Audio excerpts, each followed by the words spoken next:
La salle? Oui. Alors je suis désolé, je fais la maîtresse de maison aussi. Bon, voilà, c'est comme ça. Hein. Ah ben non, C'est bon. Bravo François. Tout d'abord, dans la même lancée de la personne de tout à l'heure autour de ce lien entre la négritude, mais aussi la francophonie. À un moment donné aussi, il faudrait... moi, je parle en tant que Sénégalais. Ayant lu Senghor, j'ai critiqué Senghor en m'appuyant de Césaire. Alors qu'en effet, le paradoxe, au moment où Senghor parle de cette négritude, le problème c'est ça, parce qu'actuellement, on sent une négritude mélancolique. C'est dangereux. C'est comme si, en fait, nos autres nègres, noirs, on n'est pas dans un champ esthétique. Alors quand on relit Senghor, on sent en effet, non pas le créole qui est Césaire, on sent le sérère. Les poèmes de Senghor, son rythme. Senghor parle de cosmogonie sérère. Césaire va aussi parler, certes, de revendications nègres, mais quand même, on peut découvrir une beauté de la plume. Le problème majeur que nous avons, nous tous ici, c'est tout le temps de regarder une lecture mélancolique de ces visionnaires que sont Senghor et Césaire. Certes, en effet, il y a eu la colonisation. Je parle en tant que Sénégalais. Ou quand même... Et puis aussi, Senghor et Césaire, c'était deux complexés qui écrivaient face à la belle langue, qu'est la langue française. Alors qu'en effet, il y a la créolité. Voilà, je parle avec mon accent grave, noir, mais oui. Qu'on m'écoute, qu'on me déchiffre. Comme le Provençal ici, à côté, qui parlerait aussi occitan. Et pourquoi pas? Le problème majeur, c'est ça, en effet. Dès lors qu'on ne pose pas le problème identitaire, on va encore faire du Césaire. Est-ce que c'est actuel?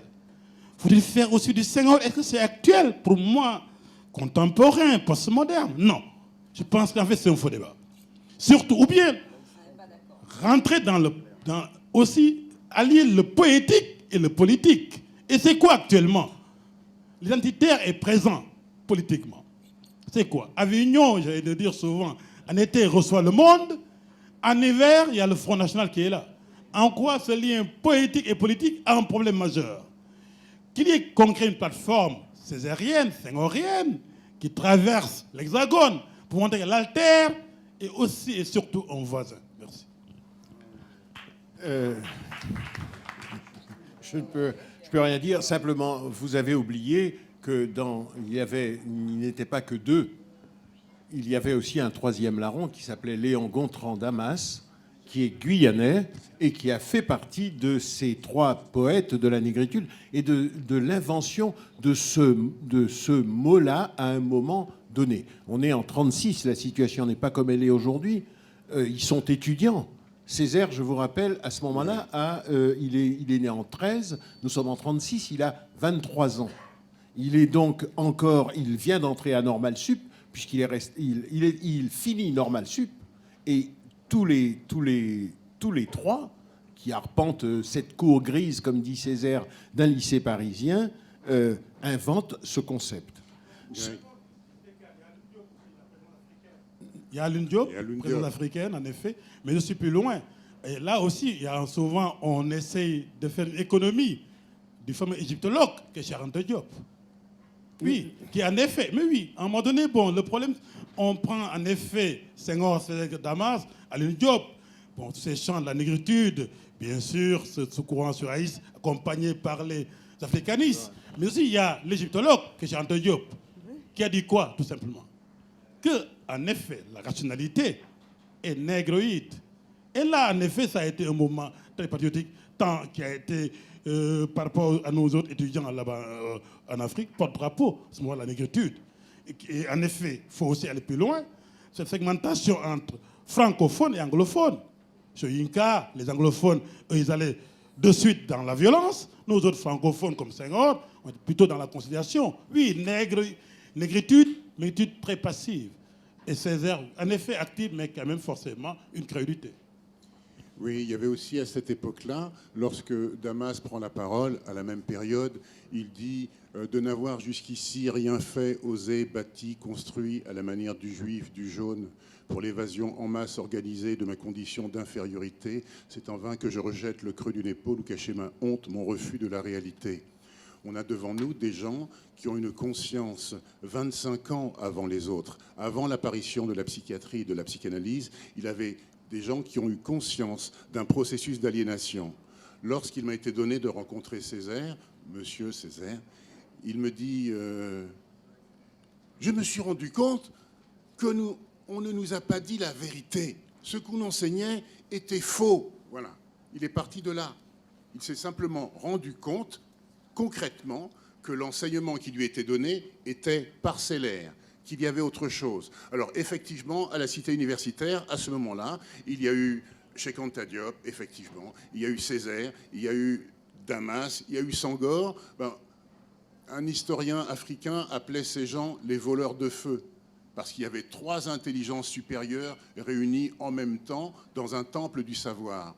Ils ont étudié, ils ont compris, ils ont redistribué aux autres le principe de désaliénation à travers les mots, à travers le mot poétique totalement politique.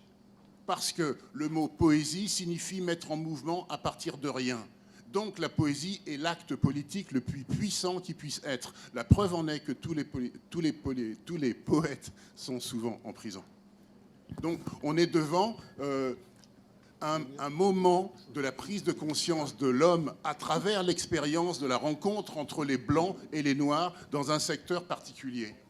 Au-delà de la problématique de la douleur vraiment ressentie, du mépris, de la réification, de la chosification, on est à un moment où la prise de conscience de la domination du processus mis en place pour qu'un groupe puisse dominer un autre, au moment de l'émergence de cette conscience-là. Parallèlement à ça, il faut répondre à une loi économique. Le premier acte politique de Césaire, lorsqu'il devient maire de Fort-de-France, c'est d'installer le tout à l'égout. C'est un poète qui le fait. Il n'y a rien de plus concret que ça.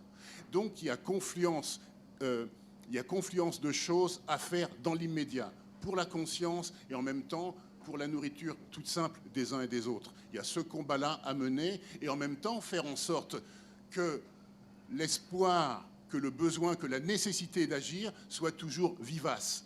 Lorsque toujours j'ai rencontré Césaire, il m'a donné un livre parce que je lui parlais de ma fille. On essayait de le filmer, nous l'avons filmé, on a réalisé un film. Et il a écrit sur le livre qu'il donnait à ma fille, le journal d'un jeune homme de 25 ans qui cherchait dans l'angoisse. Et il a signé. Qu'est-ce qui a mu cet homme, sinon le refus de quelque chose qu'il sentait inexact et en même temps une angoisse qui lui disait « tu es autre chose ». Il était à la recherche de lui-même. Cette recherche de lui-même, ça l'a amené à s'ouvrir totalement à l'autre de manière différente.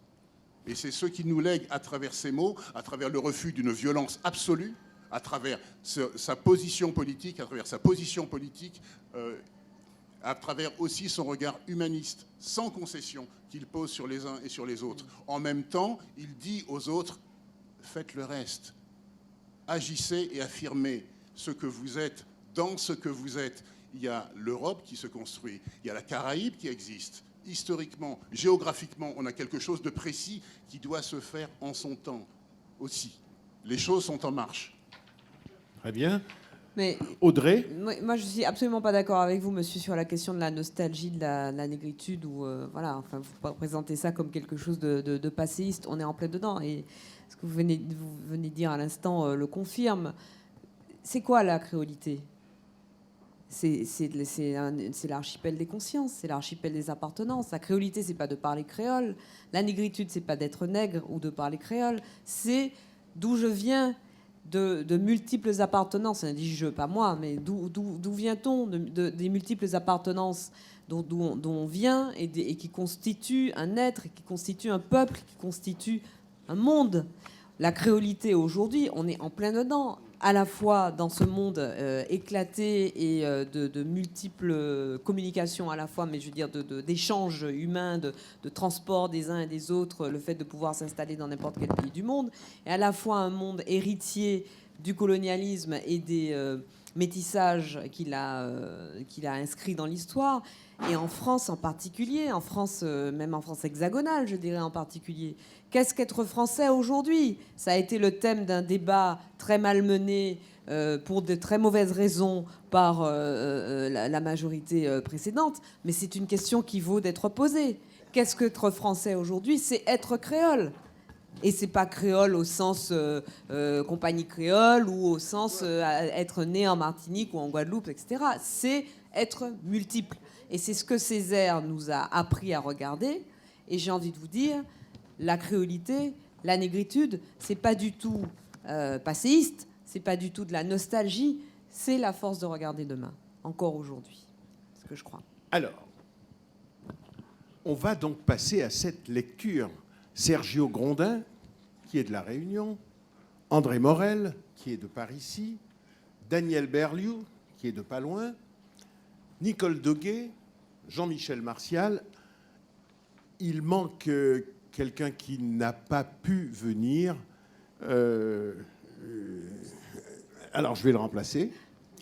Et nous allons commencer cette lecture. Après, pendant... Enfin, on est à votre disposition pour continuer à parler sur ça. Et après, je crois qu'au restaurant, ils ont préparé un repas créole, 10 repas créoles. Donc, vous pourrez toujours continuer à baigner dans une atmosphère différente de celle que vous connaissez habituellement. Au bout du petit matin. Va-t'en, lui disais-je, gueule de flic, gueule de vache, va-t'en. Je déteste les larbins de l'ordre et les hannetons de l'espérance. Va-t'en, mauvais gris-gris, punaise de moinillon. Puis je me tournais vers des paradis pour lui et les siens perdus, plus calmes que la face d'une femme qui ment. Et là, bercé par les effluves d'une pensée jamais lasse, je dénouais le vent. Je délaçais les monstres et je voyais monter de l'autre côté du désastre un fleuve de tourterelles et de trèfles de la savane que je porte toujours dans mes profondeurs, à hauteur inverse du 20e étage des maisons les plus insolentes, et par précaution contre la force putréfiante des ambiances crépusculaires, arpentées nuit et jour d'un sacré soleil vénérien. Au bout du petit matin, bourgeonnant danse frêle, les Antilles qui ont faim, les Antilles grêlées de petites véroles, les Antilles dynamitées d'alcool, échouées dans la boue de cette île, dans la poussière de cette ville, sinistrement échouées, au bout du petit matin. Cela revient à dire que l'essentiel est ici de voir clair, de penser clair, entendre dangereusement, de répondre clair à l'innocente question initiale. Qu'est-ce qu'en son principe que la colonisation? De convenir de ce qu'elle n'est point, ni évangélisation, ni entreprise philanthropique, ni volonté de reculer les frontières de l'ignorance, de la maladie, de la tyrannie, ni élargissement de Dieu, ni extension du droit, d'admettre une fois pour toutes, sans volonté de broncher aux conséquences, que le geste décisif est ici de l'aventurier et du pirate, de l'épicier en grand et de l'armateur, du chercheur d'or et du marchand, de l'appétit et de la force. Chaque fois qu'il y a au Vietnam une tête coupée et un œil crevé, et qu'en France on accepte, une fillette violée, qu'en France on accepte, un malgache supplicié, et qu'en France on accepte, il y a un acquis de la civilisation qui pèse de son poids mort, une régression universelle qui s'opère, une gangrène qui s'installe, un foyer d'infection qui s'étend. Mais je pose la question suivante. La colonisation a-t-elle vraiment mis en contact? Ou si l'on préfère de toutes les manières d'établir le contact, était-elle la meilleure? Je réponds non. Et je dis que de la colonisation à la civilisation, la distance est infinie. Que de toutes les expéditions coloniales accumulées, de tous les statuts coloniaux élaborés, de toutes les circulaires ministérielles expédiées, on ne saurait réussir une seule valeur humaine. Au bout du petit matin, le vent de jadis qui s'élève, des fidélités trahies, du devoir incertain qui se dérobe, et cet autre petit matin d'Europe. Partir. Comme il y a des hommes hyènes et des hommes panthères, je serai un homme juif, un homme cafre, un homme hindou de Calcutta, un homme de Harlem qui ne vote pas.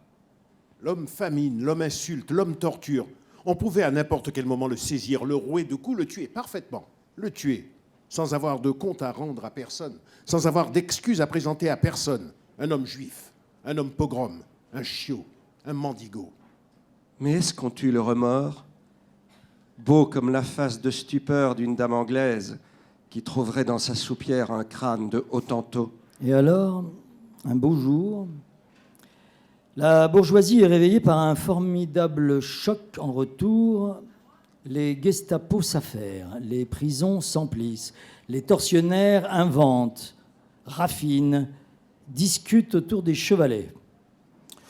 On s'étonne, on s'indigne, on dit comme c'est curieux, mais bah, c'est le nazisme, ça passera.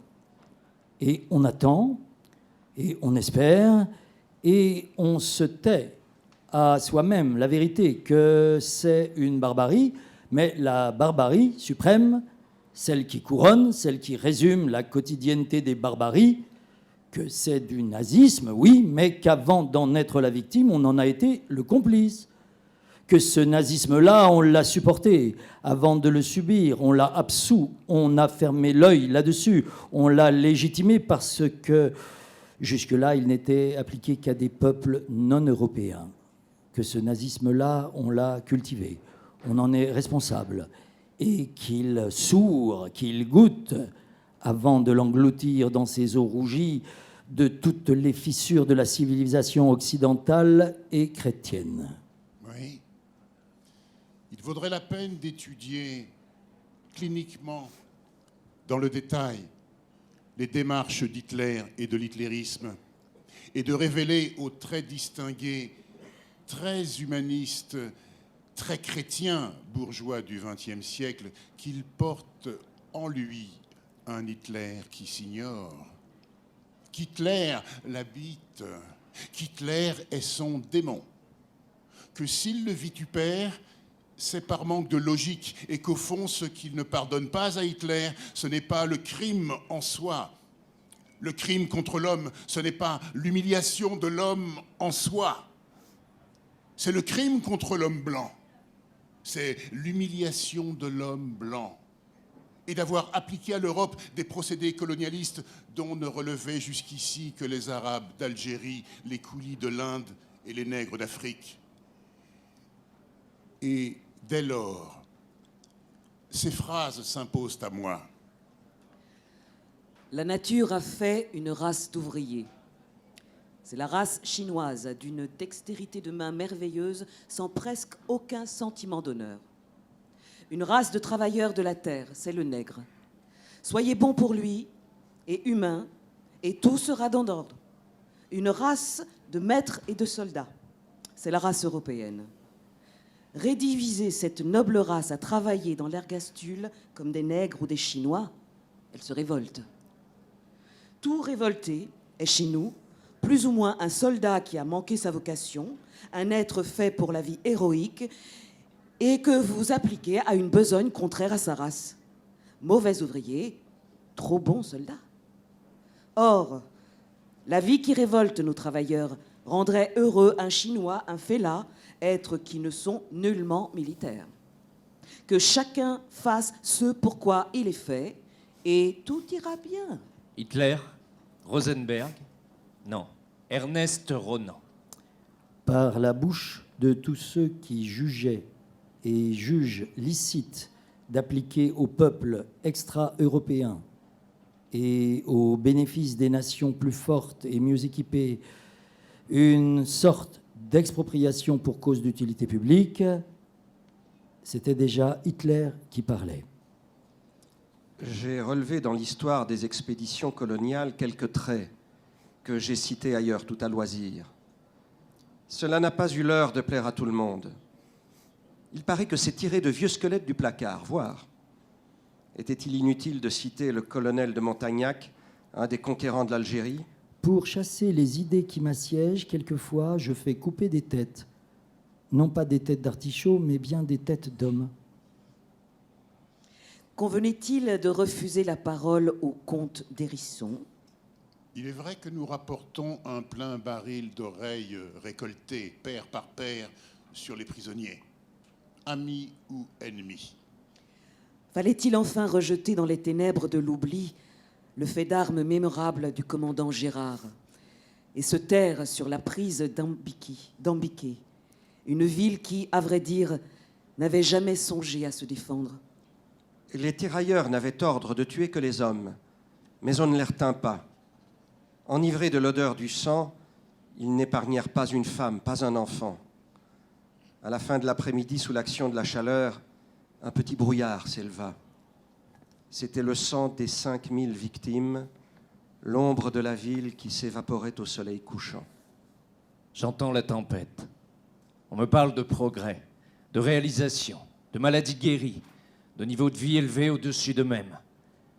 Moi, je parle de sociétés vidées d'elles-mêmes, de cultures piétinées, d'institutions minées, de terres confisquées, de religions assassinées, de magnificence artistique anéantie, d'extraordinaires possibilités supprimées. On me lance à la tête des faits, des statistiques, des kilométrages de routes, de canaux, de chemins de fer. Moi, je parle de milliers d'hommes sacrifiés au Congo-Océan. Je parle de ceux qui, à l'heure où j'écris, sont en train de creuser à la main le port d'Abidjan. Je parle de millions d'hommes arrachés à leur Dieu, à leur terre, à leurs habitudes, à leur vie, à la vie, à la danse, à la sagesse. Je parle de millions d'hommes à qui on a inculqué savamment la peur, le complexe d'infériorité, le tremblement, l'agenouillement, le désespoir, le larbinisme. Et je me dis Bordeaux, et Nantes, et Liverpool, et New York, et San Francisco. Pas un bout de ce monde qui ne porte mon empreinte digitale, et mon calcanéum sur le dos des gratte-ciels, et ma crasse dans le scintillement des gemmes. Qui peut se vanter d'avoir mieux que moi?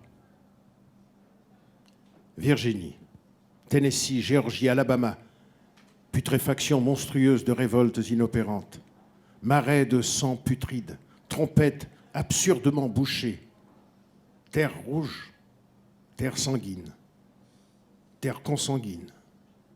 Ce qui est à moi aussi. Une petite cellule dans le Jura. Une petite cellule. La neige la double de barreaux blancs. La neige est un geôlier blanc qui monte la garde devant une prison. Ce qui est à moi, c'est un homme seul emprisonné de blanc. C'est un homme seul qui défie les cris blancs de la mort blanche. Toussaint, Toussaint l'ouverture. C'est un homme seul qui fascine l'épervier blanc de la mort blanche. C'est un homme seul dans la mer inféconde de sable blanc. C'est un moricaud vieux dressé contre les eaux du ciel. Au sortir de l'Europe, toute révulsée de cris, les courants silencieux de la désespérance. Au sortir de l'Europe peureuse qui se repent et fière se surestime, je veux cet égoïsme beau et qui s'aventure, et mon labour me remémore d'une implacable étrave. Que de sang dans ma mémoire sont des lagunes. Elles sont couvertes de têtes de mort, elles ne sont pas couvertes de nénuphars. Dans ma mémoire sont des lagunes, sur leurs rives ne sont pas étendues des pagnes de femmes. Ma mémoire est entourée de sang, ma mémoire a sa ceinture de cadavres. Une civilisation qui s'avère incapable de résoudre les problèmes que suscite son fonctionnement est une civilisation décadente. Une civilisation qui choisit de fermer les yeux à ses problèmes les plus cruciaux est une civilisation atteinte. Une civilisation qui ruse avec ses principes est une civilisation moribonde. Et je ris de mes anciennes imaginations puériles. Non, nous n'avons jamais été Amazone du roi Dahomey, ni prince de Ghana avec 800 chameaux, ni docteur à Tombouctou, Askia le Grand étant roi, ni architecte de Djenné, ni Mahdi ni guerriers. Nous ne sentons pas sous les selles la démangeaison de ceux qui tinrent jadis la lance.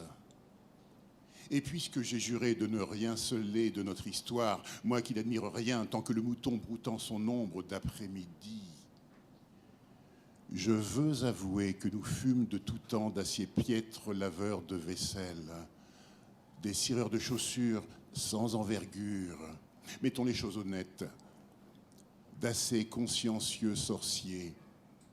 Et le seul indiscutable record que nous ayons battu est celui d'endurance à la chicotte. Mais qui tourne ma voix, qui écorche ma voix, me fourrant dans la gorge 1000 crocs de bambou, 1000 pieux d'oursin. C'est toi, sale bout du monde, sale bout de petit matin. C'est toi, sale haine. C'est toi, poids de l'insulte et 100 ans de coups de fouet. C'est toi, 100 ans de ma patience, 100 ans de mes soins, juste à ne pas mourir. Wow! Qui puis-je? Il faut bien commencer. Commencer quoi? La seule chose au monde qui vaille la peine de commencer. La fin du monde, parbleu. Alors voilà, le grand défi et l'impulsion satanique et l'insolente dérive nostalgique de lune rousse, de feu vert, de fièvre jaune. En vain, dans la tiédeur de votre gorge, mûrissez-vous 20 fois la même pauvre consolation que nous sommes des marmonneurs de mots. Des mots, quand nous manions des quartiers de monde, quand nous épousons des continents en délire, quand nous forçons de fumantes portes. Des mots, ah oui, des mots, mais des mots de sang frais. Des mots qui sont des rats de marée et des érésibelles, et des paludismes et des laves, et des feux de brousse, et des flambées de chair, et des flambées de ville. Sachez-le bien, je ne joue jamais si ce n'est à l'an 1000. Je ne joue jamais, si ce n'est à la grande peur. Accommodez-vous de moi. Je ne m'accommode pas de vous. C'est moi, rien que moi, qui arrête ma place sur le dernier train de la dernière vague, du dernier raz-de-marée. C'est moi, rien que moi, qui prends langue avec la dernière angoisse. C'est moi, oh, rien que moi, qui m'assure au chalumeau les premières gouttes de lait virginal. Et à moi mes danses de mauvais nègre. À moi mes danses, la danse brise carcan, la danse saute prison, la danse il est beau et bon et légitime d'être nègre. À moi mes danses et saute le soleil sur la raquette de mes mains. Je te livre mes paroles abruptes, dévore et enroule-toi. Et t'enroulant, embrasse-moi d'un plus vaste frisson. Embrasse-moi jusqu'au nous furieux, embrasse. Embrasse-nous. Vous, ô vous, qui vous bouchez les oreilles, c'est à vous, c'est pour vous que je parle, pour vous qui écartellerez jusqu'aux larmes la paix paissante de vos sourires, pour vous, qui un matin entasserez dans votre besace mes mots, et prendrez à l'heure où sommeillent les enfants de la peur l'oblique chemin des fuites et des monstres. Tiède petit matin de vertus ancestrales. Voilà.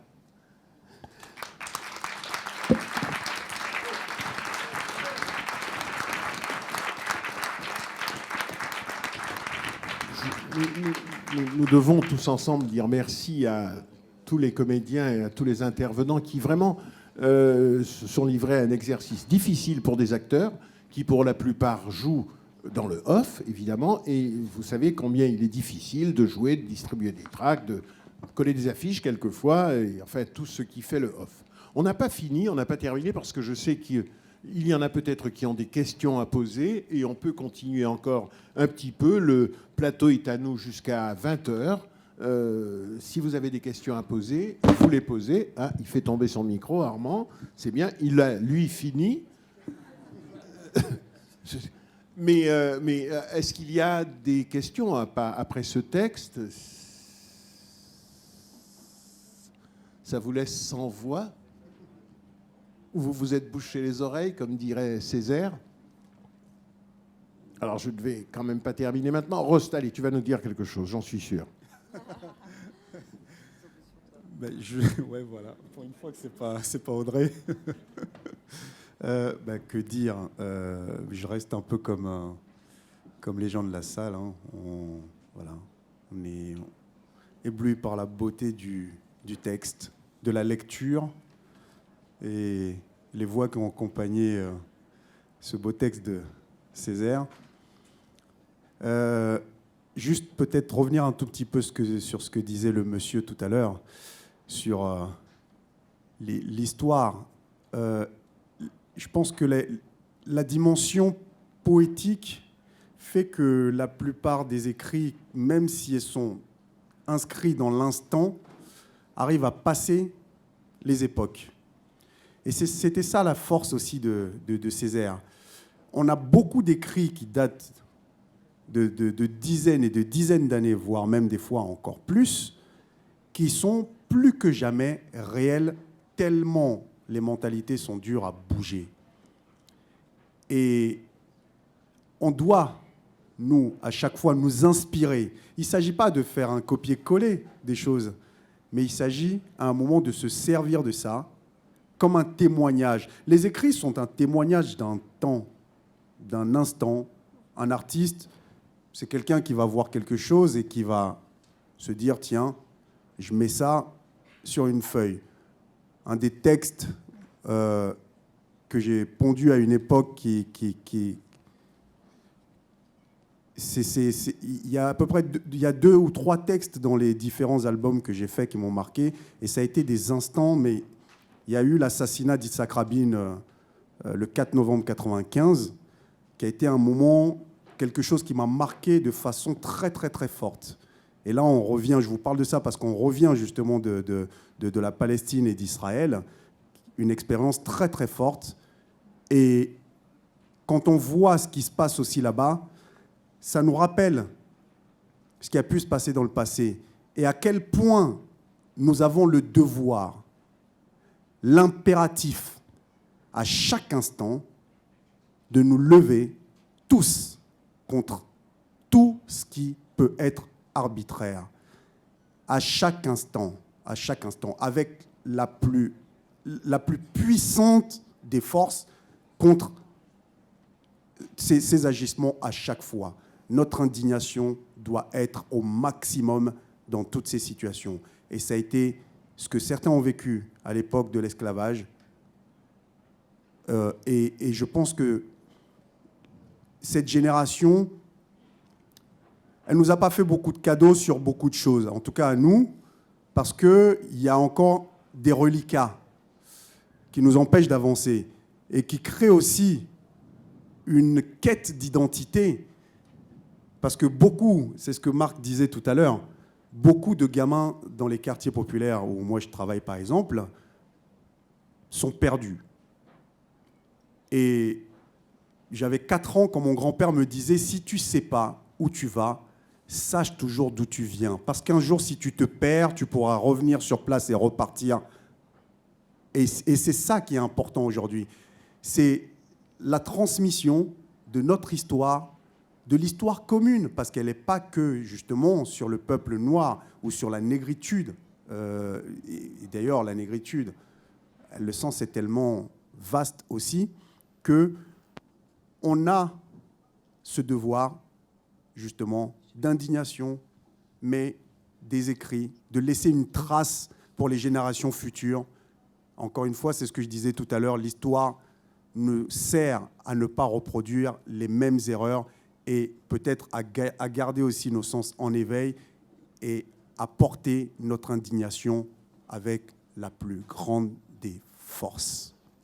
Il y en a qui ne veulent pas que tu fasses les 10 minutes tout seul.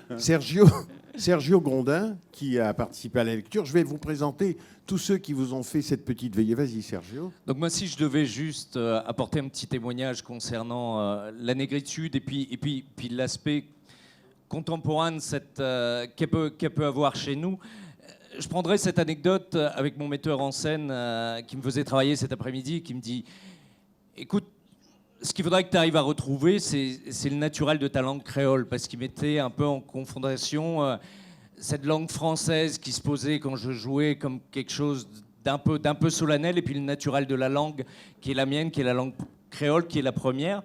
Et donc je lui disais, c'est peut-être un peu le résultat de toutes ces années de domination qui font que nous, à l'école, on nous a tellement appris à bien parler le français. Moi, je viens d'un pays où le rapport à la France et le rapport au français est très compliqué. Mon père n'a jamais parlé un mot de français. Aujourd'hui, moi, je présente une pièce à Avignon, et puis il y a entre nous un fossé qui est énorme. Et je me souviens, à l'heure où j'avais 17 ans et où j'étais très empreint de toute la parole des militants, des indépendantistes. Donc cette langue française, je l'ai longtemps refusée. Je l'ai longtemps refusée. Beaucoup d'entre nous ont refusé de la parler puisque c'était la langue de la domination. Et c'est un poème de Césaire, moi, qui à l'époque, donc dans Moi Laminaire, qui à l'heure où j'ai 17 ans, quand je vois cette langue qui est celle de l'oppresseur, qui est celle du colonisateur, qui est utilisée par ce poète que je ne connais pas, que je découvre, et qui m'apparaît comme une langue tellement libre et tellement ouverte au monde que ça en parvient à me réconcilier avec ce monde qui nous entoure. Donc voilà, moi, comment j'ai rencontré la négritude et comment elle peut vivre encore aujourd'hui dans ce pays où moi j'habite. Enfin, voilà. Merci Sergio. Qui vient de La Réunion? Marc Shepson. Oui. Bah effectivement, c'est vrai que ça laisse sans voix, quoi. Donc moi, je ne sais pas quoi dire parce que ça coupe le souffle et c'était super beau à entendre. Et en tout cas, merci pour l'invitation, pour avoir été là et pour avoir écouté tout ça. Voilà. Et puis juste pour boucler la boucle, quand même, je trouve que là, c'est une petite nuance. C'est bien d'être là, d'entendre ça. J'aimerais bien, effectivement, que ces mots puissent voyager jusque dans les quartiers où les héritiers vivent aujourd'hui et sont malheureusement très largement privés de cet héritage. Bon, merci beaucoup. Ah oui, formidable alors. Oui, bonsoir. C'est juste une petite réaction personnelle. J'ai été très choquée il y a quelques semaines de ça, je crois, de constater que sur les ondes publiques, le centenaire de la mort d'Aimé Césaire n'était représenté, à moins que je me trompe, uniquement sur RFO, une chaîne très particulière, qui n'est peut-être pas regardée tellement, enfin en tout cas de façon générale. D'entendre également qu'il y avait certains projets de donner à des rues, à des places, à des lieux publics le nom d'Aimé Césaire et qu'on devait constater que c'était des communes ou des quartiers sensibles, que ce projet était envisagé, mais pas dans un lieu où effectivement ça porterait, je dirais, à son niveau d'universalité, le nom et la parole de Césaire. Alors, je pense que ce que vient de dire monsieur là est extrêmement important et je le rejoins tout à fait. Aujourd'hui, il ne faut pas oublier tout de même que la population issue d'hommes, entre guillemets, ou des anciennes colonies, est plus importante ici en France qu'elle ne l'est dans les territoires. Et que de cette immigration sont issus des hommes, des femmes, des enfants, qui également rencontrent ces questions d'identité, ces questions de mémoire, ces questions de savoir d'où l'on vient, non pas géographiquement parlant, mais dans l'histoire et dans tout ce que ça a entraîné. Voilà, donc je pense qu'il faut porter les choses à un niveau beaucoup plus général. Oui, je voudrais juste réagir sur ce que la dame a dit, je suis tout à fait d'accord. Et la créolité dont parlait Audrey, celle où nous sommes tous les porteurs et les héritiers, j'aimerais que ce pays soit fier de la porter, l'assume, la revendique, la porte haut et fort, et ne la réserve pas à des endroits particuliers, des chaînes particulières, qu'elle soit portée haut et fort. Et je constate que ce n'est pas le cas aujourd'hui. Alors, je vais quand même apporter un petit bémol. Il y a eu 3 jours de fait à l'Assemblée nationale. Alors, je ne sais pas, j'étais à Avignon pendant ce temps-là. Il y a une place Aimé Césaire à Aubervilliers, donc une station de métro à Aubervilliers, qui s'appelle, oui, la station de métro Aimé Césaire. Je rejoins Marc, évidemment, tout ça est peu de choses, parce que c'est vrai que c'est ce pays-là qui devrait revendiquer toute cette richesse, tous ces imaginaires, comme dirait Édouard Glissant, toutes ces langues régionales dont je vous ai parlé. Je ne peux jamais parler en public sans citer Édouard Glissant, qui disait à propos justement des langues qu'avec toute langue qui disparaît, s'efface à jamais une part de l'imaginaire humain, une part de forêt, de savane et de trottoirs fous, le goût des plats en zinc, la saveur du manger, le prix de la faim. C'est ça qui disparaît avec une langue. Et nous avons la chance en France d'avoir 97 imaginaires différents. Et malheureusement, on ne le revendique pas et on ne s'en sert pas. Alors on va terminer, pardonnez-moi, et je vais quand même vous présenter la personne qui a mis tout ça un petit peu en scène. C'est Margot Eskenazi, qui vient d'ailleurs d'être admise au Conservatoire national de la mise en scène.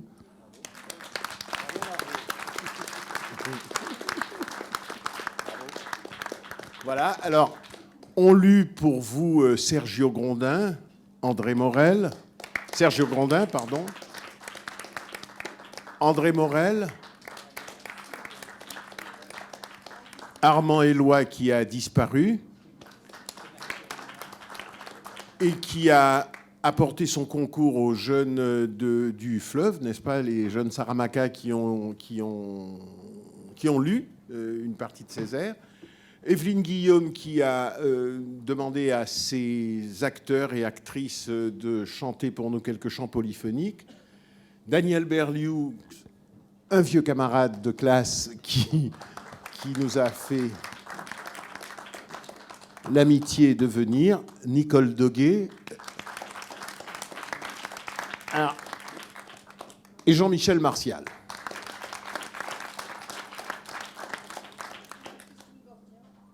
Attendez. Les intervenants, Marie-Christine Gordien, je ne sais pas où elle est. Audrey Pulvar, Rost, Georges-Paul Angevin, qui nous a fait vraiment, qui repartait, et Edoui Plenel, et Mark Shepson, il n'y arrive jamais, Edoui Plenel qui nous a quittés tout à l'heure. Voilà, merci beaucoup mesdames et messieurs. Il me reste encore à vous dire que demain, l'université ouverte d'Altaïr continue sur le numérique. Je crois que tu es là encore, Audrey, sur le colonialisme. Donc, on vous verra demain. Et je vous répète encore, si vous voulez, il y a le restaurant qui affiche des dîners créoles. Voilà. Peut être très bon. Accra, Boudin, Colombo. Bon, enfin voilà. Merci encore.